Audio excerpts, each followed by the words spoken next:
नमस्कार दोस्तों, हम लेकर आ चुके हैं आप लोगों के लिए 10 मिनट में सुबह की 50 ताज़ा और बड़ी खबरें बताएंगे। दोस्तों, आखिरकार क्यों प्रधानमंत्री नरेंद्र मोदी के ऊपर बड़ा एक्शन ले सकता है चुनाव आयोग। क्यों आखिरकार दोस्तों विपक्ष बोला कि फ़िलहाल CAA देश के लिए ख़तरनाक साबित होगा।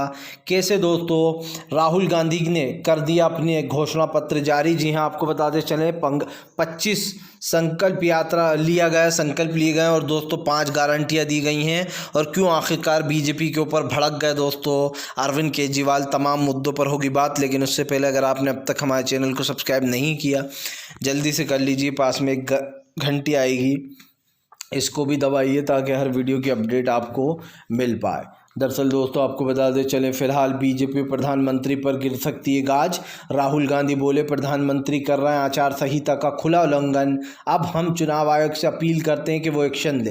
दरअसल आपको बता दें चले, विपक्ष हमेशा ही आरोप लगाता है कि बीजेपी पर कोई एक्शन नहीं लेता चुनाव आयोग, चाहे वो कितना ही आचार संहिता का उल्लंघन करे। दरअसल मामला पूरा राहुल गांधी के एक बयान को लेकर है, जहाँ पर राहुल गांधी ने बुरी शक्तियों की बात की थी, लेकिन प्रधानमंत्री ने उसे घुमा फिराकर नारी शक्ति पर ले आए, जिसको लेकर कांग्रेस ने शिकायत दर्ज की है कि प्रधानमंत्री ने दंगा भड़काने और गलत अफवाह फैलाने की कोशिश की है। आपको बता दें चले दोस्तों, फिलहाल बीजेपी के खिलाफ जमकर भड़कते हुए नजर आया अरविंद केजरीवाल। केजरीवाल बोले लोकसभा का चुनाव बीजेपी हार रही है, वो इंडिया गठबंधन से हार रही है, इसलिए बीजेपी में दोस्तों ज़रा सा भी सुकून नहीं है, वो इधर उधर भागने में लगी है।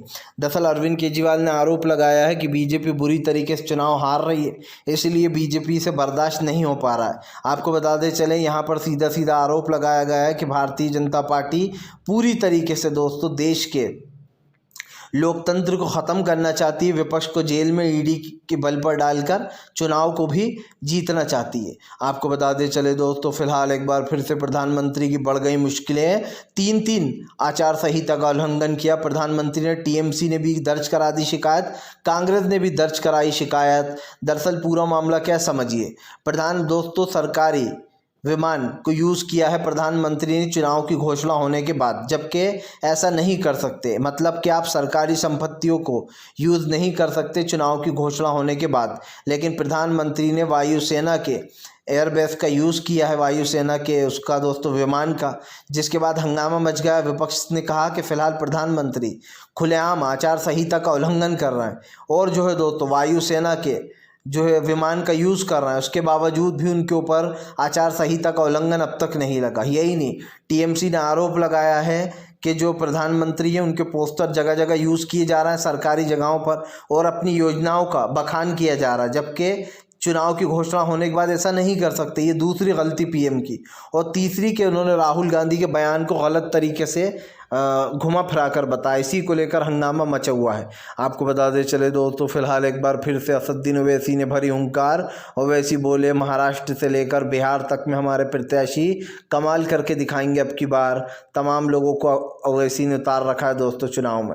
दरअसल आपको बताते चले, इस बार लोकसभा का चुनाव जीतने के लिए ओवैसी ने 11 प्रत्याशी बिहार में उतारे हैं और बाकी के महाराष्ट्र में भी, उत्तर प्रदेश में भी, हर जगह ओवैसी के प्रत्याशी चुनाव लड़ने जा रहे हैं। लेकिन बात सिर्फ ये नहीं है, बात यह है कि फ़िलहाल इस वक्त जो है यहाँ पर काफ़ी कुछ मायने दिखाई दे रहा है। लेकिन एक चीज़ तो साफ़ हो जाती है कि फ़िलहाल आने वाले लोकसभा चुनाव को लेकर विपक्ष अपनी पूरी तैयारी के साथ दिखाई दे रहा है। तो ओवैसी ने भी विपक्ष को तगड़ा झटका देने की तैयारी कर रखी है।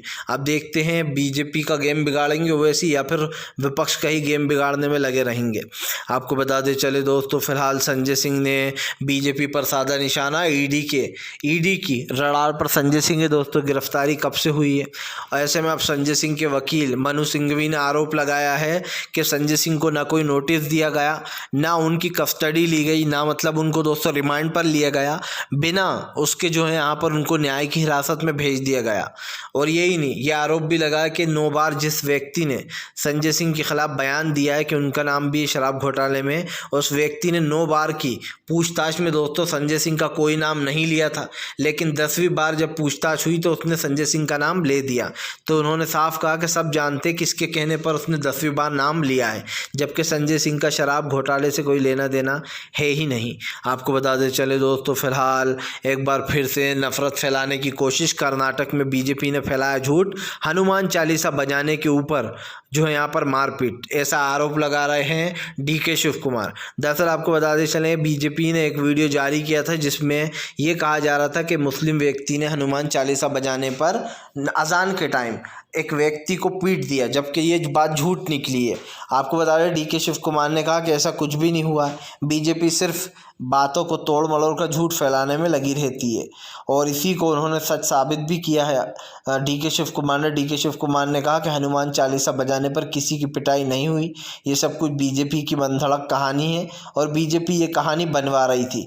आपको बता दें चले दोस्तों, फिलहाल एक बार फिर से मच गया घमासान। जी हाँ, दरअसल आपको बता दें चले, पैगम्बर मोहम्मद का अपमान करने वाली नुपुर शर्मा को बीजेपी ने दिया टिकट तो मुस्लिम समुदाय और विपक्ष भी भड़का। दरअसल आपको बता दें चले, पिछले साल नुपुर शर्मा ने पैगम्बर मोहम्मद, जो मुस्लिमों के पैगम्बर होते हैं, उन पर विवादित टिप्पणी की थी, और पैगम्बर मोहम्मद पर टिप्पणी करने के बाद नुपुर शर्मा के खिलाफ देश में अजीब अजीब चीज़ें और ऐलान हो रहे थे, मुंडी काटो पैसे देंगे, या फिर जो भी चीज़ें थी। नुपुर शर्मा के हार जुलूस निकाले जा रहे थे, चप्पलें मारी जा रही थी उनके फ़ोटोज़ पर, तो नुपुर शर्मा गायब हो गई थी। उनके खिलाफ गिरफ्तारी की कई मांगें उठी थी, याचिकाएं भी दायर हुई, लेकिन फिर सुप्रीम कोर्ट ने उन्हें राहत दे दी थी और नुपुर शर्मा कहीं गायब हो गई थी। लेकिन अब बीजेपी ने उनको लोकसभा का टिकट दे दिया है, जिसके बाद लोग भड़क गए। उन्होंने कहा कि जो भी दूसरे के धर्म का, खास करके मुस्लिम धर्म का अपमान करता है जो बीजेपी का नेता, उसको इनाम ज़रूर मिलता है। आपको बता दें चले दोस्तों, फिलहाल एक बार फिर से जो है यहाँ पर राहुल गांधी और बीजेपी में सीधी टक्कर। राहुल गांधी बोले इंडिया गठबंधन का मतलब है देशवासियों के लिए हर काम हर चीज़ समय पर मिलेगी। राहुल गांधी ने कहा कि अब की बार हमने जो आपसे गारंटियाँ दी हैं, जो हम वादे कर रहे हैं, उन वादों को हम निभाएंगे। हमारे वादे बीजेपी की तरह नहीं है, हम खोखले वादे नहीं करते। राहुल गांधी ने कहा कि फ़िलहाल हमारे वादों का मतलब साफ़ है कि हम जो है यहाँ पर इस देश के लिए दोस्तों पूरी तरीके से समर्पित हैं। उन्होंने साफ कहा है कि फ़िलहाल आज जो देश में हो रहा है, जिस भाईचारे को ख़त्म किया जा रहा है, जिसको मिटाया जा रहा है, उसके ख़िलाफ़ राहुल गांधी ने मोर्चा खोल दिया। जाहिर सी बात है दोस्तों, प्रधानमंत्री नरेंद्र मोदी से लेकर तो बीजेपी के नेताओं तक में जो है यहाँ पर हंगामा मचा हुआ। लेकिन एक चीज़ तो साफ़ हो चुकी है कि फ़िलहाल दोस्तों आने वाले समय में भारतीय जनता पार्टी को एक बड़ा झटका लगेगा और देश में कहीं ना कहीं प्रधानमंत्री से लेकर तो बीजेपी के नेताओं तक में इस बात का डर भी है। आपको बता दें चले दोस्तों, फिलहाल एक बार फिर से जो है यहाँ पर भारतीय जनता पार्टी के ऊपर भड़कते हुए नजर आए अखिलेश यादव। अखिलेश बोले पीडीए दलित पिछड़े आदिवासियों की आवाज़ है, उत्तर प्रदेश में इस बार हम बीजेपी को करेंगे सत्ता से बाहर। दरअसल आपको बता दें, अखिलेश ने दावा कर दिया इस बार बीजेपी चुनाव से पहले ही सत्ता से बाहर हो जाएगी। अखिलेश ने दावा किया है कि फ़िलहाल भारतीय जनता पार्टी बहुत जल्दी सत्ता से बाहर जाने वाली है। सबसे बड़ी बात यह दोस्तों कि बीजेपी के लिए मुश्किलें खड़ी होती हुई नज़र आ रही हैं, क्योंकि एक चीज़ तो साफ़ है कि फ़िलहाल दोस्तों कब तमाम चीज़ों को लेकर देश में कई तरीके की चीज़ें चल रही हैं, लेकिन इसमें भी कहीं ना कहीं भारतीय जनता पार्टी पूरी तरीके से फेल होती हुई नज़र आ रही है। और इसका सीधा आपको वो दिख भी रहा है दोस्तों कि फ़िलहाल देश में क्या चल रहा है और किन चीज़ों पर रोक लगाने की कोशिश की जा रही है। आपको बता दें चले दोस्तों, फिलहाल बढ़ गई बीजेपी की टेंशन। ईवीएम के ख़िलाफ़ कांग्रेस और तमाम सुप्रीम कोर्ट के वकील दे रहे हैं धरना। ज़बरदस्त तरीके से बीजेपी को दोस्तों झटका लग रहा है। दरअसल आपको बता दें चले दोस्तों, फ़िलहाल पूरी तरीके से बीजेपी घिर चुकी है। इसका सबसे बड़ा रीज़न ये है दोस्तों कि फ़िलहाल इस वक्त ईवीएम से लेकर तमाम मुद्दों पर बीजेपी के ऊपर आरोप लग रहा है। और अगर एक तरीके देखा जाए तो ईवीएम पर अब तक कोई जवाब भी चुनाव आयोग स्पष्ट नहीं दे पाया है। चुनाव आयोग पर संदेह है कि वो बीजेपी की मदद करता है और ईवीएम को इसीलिए नहीं हटाया जा रहा है क्योंकि ये आरोप गलत भी नहीं है। ईवीएम कई बार पकड़ी गई हैं और ईवीएम पर कई बार छापेमारी हुई है। ये आरोप विपक्ष लगा रहा है। अब ये आरोप कितने सच हैं इसका फैसला तो आप लोग करेंगे, लेकिन एक चीज़ तो साफ है कि ईवीएम को लेकर